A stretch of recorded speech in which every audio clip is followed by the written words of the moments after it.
ഞാനിതൊരു മീഡിയയിൽ കൂടെ പറയുമ്പോൾ ഇത് എത്ര കണ്ട് വിശ്വസനീയമാകുമെന്ന് എനിക്കറിയില്ല. അപ്പം നേരത്തെ എന്നോട് ചോദിച്ചു എന്തെങ്കിലും ഒരു അനുഭവം വേണ്ടി. ഭഗവതിയെ ജപിച്ചുകൊണ്ടിരിക്കുന്ന സമയത്ത്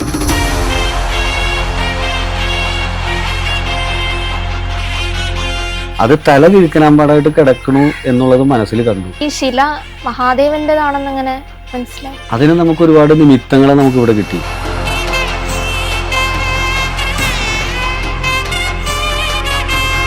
മൂന്നാമത് കയറി വന്നത് ഒരു ശാന്തിയും 2 സ്ത്രീയുമാണ്. മുരുകന്റെ പ്രതിഷ്ഠ. കാരണം മുരുകനെ കവളമാർഗത്തിൽ കൊണ്ടു നടക്കാറില്ല.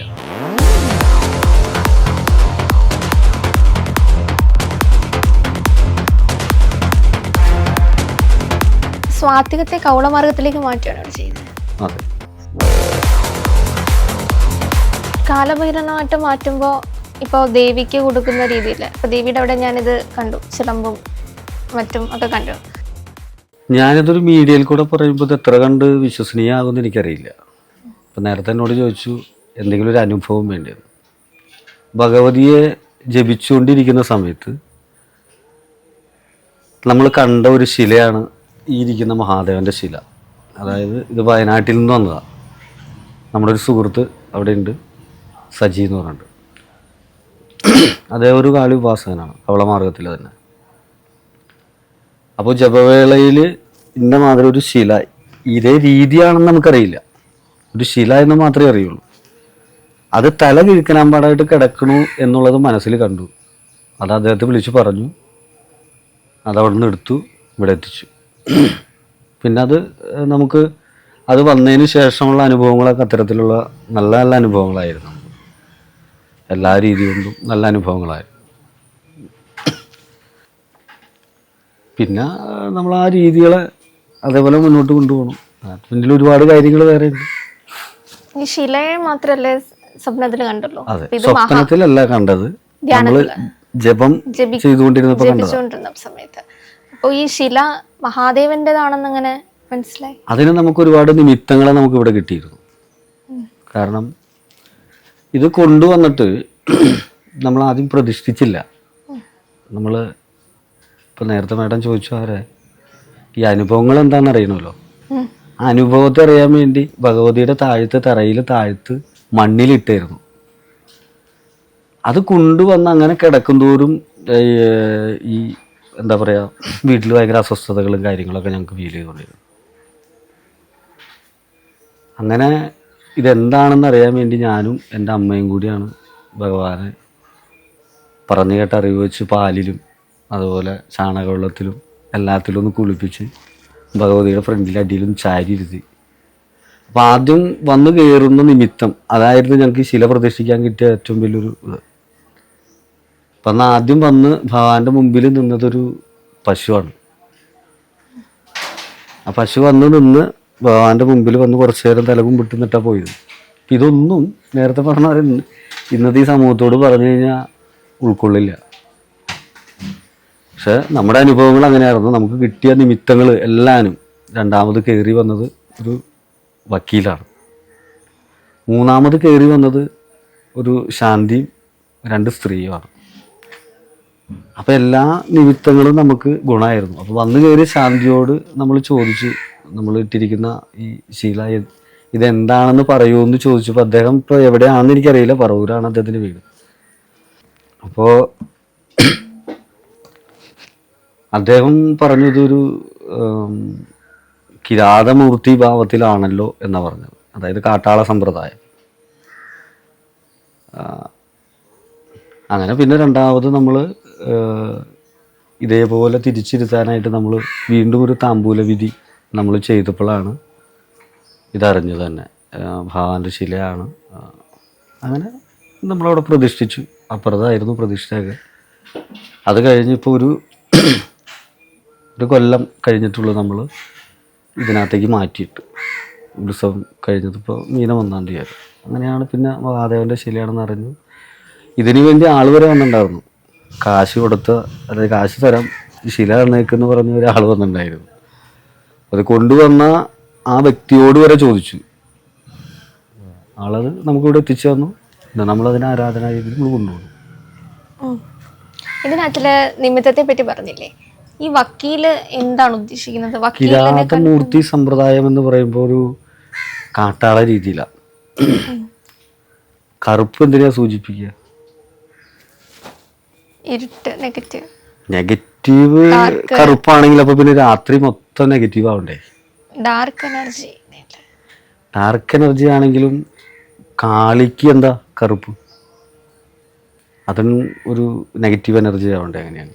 നമ്മുടെ തലമുടിക്ക് കറുപ്പല്ലേ, അത് നെഗറ്റീവ് എനർജി അല്ലേ? അപ്പോൾ കറുപ്പിന് നെഗറ്റീവ് എന്ന് പറയുന്നിടത്ത് തന്നെ നെഗറ്റീവ് ഉണ്ട്. ഒരിക്കലും ഒരു കിരാതമൂർത്തി ഭാവത്തിലിരിക്കുന്ന ഭഗവാന് അവിടെ സമ്പ്രദായങ്ങൾക്ക് വ്യത്യാസമുണ്ട്. ആ സമ്പ്രദായം എന്ന് വെച്ചിട്ടുണ്ടെങ്കിൽ നേരത്തെ പറഞ്ഞ പോലെ മദ്യം മാംസമൊക്കെ കൊടുത്ത് ആരാധന നടത്തിക്കൊണ്ടിരുന്നൊരു സമ്പ്രദായത്തിൽ കിടന്നൊരു ശിലയാണ്. അപ്പോൾ അവിടുത്തെ ക്ഷേത്രമൊക്കെ നശിച്ചു പോയിട്ട് ഇത് വർഷങ്ങളോളം കിടന്നു എന്നാണ് പറയണത്. അപ്പം അതേ സങ്കല്പത്തിൽ നമുക്കിവിടെ ഇരുത്താൻ പറ്റിയില്ല. നമ്മളിപ്പോൾ സാത്വികപരമായിട്ട് ഇരുത്തിയേക്കാം. പക്ഷെ ഇനി നമുക്കത് മാറ്റണം. ഉത്സവത്തോടനുബന്ധിച്ച് ഭഗവാനെ മറ്റൊരു രീതിയിലേക്ക് ആക്കണം. മറ്റൊരു രീതി ഉദ്ദേശിക്കുന്നത് കൗളമാർഗത്തിലേക്ക് കൊണ്ടുവരണം. ഈ കൗളമാർഗത്തിലേക്ക് എന്തുകൊണ്ടാണ് മാറ്റേണ്ടി വരുന്നത്? കാരണം സാത്വികവും കൗളവും ഒരു സ്ഥലങ്ങളിൽ പലപ്പോഴും നമ്മൾ കണ്ടിട്ടില്ല. ഒന്നെങ്കിൽ കൗളമാർഗത്തിൽ മാത്രം ശക്തി ആർജിക്കുന്നത് കണ്ടിട്ടുണ്ട്, അല്ലെങ്കിൽ നമ്മുടെ ഒരു മിക്ക കാര്യങ്ങൾക്ക് വേണ്ടിയിട്ടും കൗളമാർഗം സ്വീകരിക്കുന്ന ആൾക്കാരെയും കണ്ടിട്ടുണ്ട്. പക്ഷെ സ്വാത്വികം അല്ലെങ്കിൽ ഇപ്പം അപ്പുറത്ത് കൗളമാർഗം ചെയ്യുന്നു, ഇവിടെ വന്ന് സ്വാത്വികം ചെയ്യുന്നു. അതെങ്ങനെയാ? ഇവിടെ നമുക്കൊരു കർമ്മവിധാനങ്ങളില്ല ഈ ഇരിക്കുന്ന സ്ഥലത്ത്. ഇവിടെ നമ്മുടെ കുടുംബ പരദേവതയായിട്ടും ഭഗവാനാരാധനാമൂർത്തിയായിട്ടൊക്കെയാണ് നമ്മൾ ഈ ഒരു സ്ഥലത്ത് നമ്മൾ കൊണ്ടു കിടക്കുന്നത്. നമ്മുടെ കർമ്മരീതികളെല്ലാം കൗളമാർഗത്തിലാണ്. അപ്പോൾ ഒരാളുടെ ഒരു കാര്യം വരുമ്പോൾ നമ്മൾ ചെയ്യുന്നത് കൗളമാർഗ, സാത്വിക മാർഗമല്ല. പിന്നീട് ഇപ്പോൾ ഒരു 10-20 ദിവസത്തിനുള്ളിലാണ് നമുക്കിത് കൗളത്തിലേക്ക് ആക്കണം എന്ന് തന്നെ അറിഞ്ഞത്. അപ്പോൾ ഇനി ആ ഒരു കാര്യം കൂടി നമുക്ക് ചെയ്യണം. അപ്പോൾ ഇന്ന് വരെ നമ്മൾ ചെയ്തു വന്ന വിധാനങ്ങളൊക്കെ മാറും. ഇവിടെ നമുക്ക് നേദ്യങ്ങൾ, അവല്, മലര് അങ്ങനെ വരുന്ന വെള്ള നിവേദ്യങ്ങൾ മാത്രമേ ഉള്ളൂ ഇവിടെ. കടുംപായസം, വെള്ള നിവേദ്യമൊക്കെയാണ് ഇവിടെ. പക്ഷെ ഇനി അതിനെ നമ്മൾ മാറ്റി കൊണ്ടുവരേണ്ടി വരും. അപ്പോൾ ഇവിടെ ഇരിക്കുന്ന ഒരു പ്രതിഷ്ഠ നമുക്ക് കൊണ്ടുപോയി ഏതെങ്കിലും ക്ഷേത്രത്തിലേക്ക് കൊടുക്കേണ്ടതായിട്ട് വരും. എന്ത് ഈ പ്രതിഷ്ഠ? മുരുകന്റെ പ്രതിഷ്ഠ. കാരണം മുരുകനെ കൗളമാർഗത്തിൽ കൊണ്ടു നടക്കാറില്ല. അപ്പൊ ബാക്കി വരുന്നതെല്ലാം ഇനി വരുമ്പോ മൊത്തം കൗളമാർഗാവും. സ്വാത്വികത്തെ കൗളമാർഗത്തിലേക്ക് മാറ്റുകയാണ് ഇവിടെ ചെയ്യുന്നത്. അതെ, അങ്ങനെയാണ്. അങ്ങനെ ആയിരുന്ന ദേവതനെ നമുക്ക് അറിവില്ലായ്മ കൊണ്ടാണല്ലോ നമ്മൾ സാത്വികത്തിലേക്ക് കൊണ്ടുവന്നത്. അപ്പോൾ അത് ഒറ്റ രീതി തന്നെ വേണമെന്ന് പറയുമ്പോൾ നമ്മൾ ആ ഒരു രീതിക്ക് കൊണ്ടുപോകാമല്ലോ. കൗളമാർഗത്തിലിരിക്കുന്ന ഒരു ദേവതേനും സാത്വികത്തിലേക്ക് ആരാധിക്കുന്നില്ല. സാത്വികത്തിലിരിക്കുന്ന ദേവതകളൊക്കെ കൗളത്തിലേക്ക് ആക്കാറുണ്ട്. മഹാദേവൻ അപ്പോൾ കൗളം ആവുമ്പോൾ അതിന്റെ വേറെ പ്രതിരൂപമായി മാറില്ലേ? അതല്ലേ പറഞ്ഞു. ഇപ്പം നമ്മുടെ പ്രശ്നവിധിയിൽ തെളിഞ്ഞിരിക്കുന്നത് കാലഭൈരവ രീതിയിൽ എന്നാ പറഞ്ഞത്. കാലഭൈരവനായിട്ടിരിക്കുന്നെന്നാ പറഞ്ഞത്. അപ്പം അതായത് ഒരു ഉഗ്രമൂർത്തി സാന്നിധ്യമാണ്. അപ്പോൾ കാലഭൈരവൻ എവിടെ ഇരിക്കുക? ശ്മശാന രീതിയിലിരിക്കുക. അവിടുത്തെ രീതികളൊക്കെ വ്യത്യാസമല്ലേ. പത്തര രീതിയിലേക്ക് ഇനി പോകണം എന്നുള്ളതാണ്. ഇപ്പം നിലവിൽ ഇപ്പോൾ ഇത് മാറ്റപ്പെടേണ്ടത് കാലഭൈരവനായിട്ടാണ്. അപ്പോൾ നിലവിൽ ഇപ്പോൾ ആരാധിക്കുന്നത് മഹാദേവൻ എന്ന സങ്കല്പത്തിലായിരിക്കുമല്ലോ, ഇവിടെ സ്വാത്വികത്തിലിരിക്കുന്നത് കൊണ്ട് തന്നെ. അപ്പോൾ ഇത് കൊണ്ട് എന്തെങ്കിലും പ്രശ്നമുണ്ടോ? എന്തെങ്കിലും അനുഭവങ്ങൾ? ഇപ്പം നേരത്തെ ഒരു നിമിത്തങ്ങളെ പറ്റിയിട്ടൊക്കെ സംസാരിച്ചിട്ടില്ലേ? ഇപ്പോൾ ഒരുപാട് ആൾക്കാർ അവരവർക്ക് ഉണ്ടാവുന്ന അനുഭവങ്ങൾ പങ്കുവെക്കാറുണ്ട്. അവർക്ക് ഈ പാരാനോർമലായിട്ട് അനുഭവപ്പെടുന്ന കുറേ സന്ദർഭങ്ങൾ എന്നുവെച്ചാൽ സാധാരണ മനുഷ്യർക്ക് അനുഭവപ്പെടാത്ത രീതിയിൽ ബാക്കി ഇതിനെ ആരാധിക്കുന്ന ആൾക്കാർ, അല്ലെങ്കിൽ ഇതിൽ കൂടുതലായിട്ട് അടുത്ത് നിൽക്കുന്ന ആൾക്കാർക്ക് അനുഭവങ്ങൾ ഉണ്ടാവുന്നത് കേട്ടിട്ടുണ്ട്. അങ്ങനെയൊക്കെ എന്തെങ്കിലും ഉണ്ടായിട്ടുണ്ട്? ഇപ്പൊ നമ്മൾ സംസാരിച്ചിരിക്കുന്നതിൻ്റെ ഇടയ്ക്ക് ഒരു പ്രാണി ഇവിടെ വന്ന് പോയി. ശ്രദ്ധിച്ചിരുന്നോ? ഇല്ല. വേട്ടാളെന്ന് പറയും. അപ്പൊ ഇതും ഒരു വാസന ലെവലിൽ ചിന്തിക്കുമ്പോൾ ഒരു നിമിത്ത. അതുപോലെ തന്നെ ഒരു നിമിത്തം എന്ന് പറഞ്ഞാൽ നമ്മുടെ വീട്ടിലൊരു നായുണ്ട്. ഈ നായി അഴിച്ചിട്ട് കഴിയുമ്പോൾ എല്ലാ ദിവസവും പഠിക്കാൻ വന്നിരിക്കും, അവിടെ വന്നിരിക്കും. അപ്പോൾ ആ ബുദ്ധിമുട്ട് കൊണ്ടും കടിക്കുന്നതുകൊണ്ടും നമ്മൾ പൂട്ടിയിട്ട് അപ്പോൾ പുറത്തുനിന്ന് വരാൻ തുടങ്ങി. നായ വരാൻ തുടങ്ങി. എല്ലാ ദിവസവും വിളക്ക് വയ്ക്കുമ്പോൾ ഒരു നായ്ക്കുട്ടി വരും. കുട്ടിയല്ല, ഒരു വലിയൊരു നായ വരും, ഒരു വെള്ള കളറിൽ. അത് വന്ന് നമ്മുടെ പടിക്ക് വന്നിട്ട് തിരിച്ചു പോകും. ഇതിങ്ങനെ കുറച്ച് കാലമായിട്ട് ഇങ്ങനെ ഉണ്ട്. അപ്പോൾ സ്വാഭാവികം പട്ടികൾ വരാറുണ്ട്, നമ്മളതിനെ കാണും. ചില ആളുകൾ കല്ലെടുത്തെറിയും, ചില ആൾക്കാർ എന്തെങ്കിലുമൊക്കെ ചെയ്തതിനെ ഓടിക്കും. പക്ഷെ ഞാനിപ്പോൾ അത് ഓടിക്കാറില്ല. അപ്പോൾ ഇതൊക്കെ ബന്ധപ്പെട്ടിട്ടാണ് നമ്മൾ നോക്കിയത്. അപ്പോഴാണ് ഇങ്ങനെ കാര്യങ്ങൾ പറഞ്ഞത്. അപ്പം അതിനി അത്തരം രീതിയിലേക്ക് കൊണ്ട് നടക്കാൻ പറഞ്ഞിട്ടില്ല. പക്ഷെ കുറച്ച് സമയം നമുക്ക് തന്നിട്ടുണ്ട്. ആ സമയം കഴിഞ്ഞിട്ട് നമുക്ക് താമ്പൂല വിധിയൊക്കെ വെച്ച് എല്ലാ കാര്യങ്ങളും നിയന്ത്രിക്കാന്നുള്ള രീതിയിലാണ് പറഞ്ഞത്.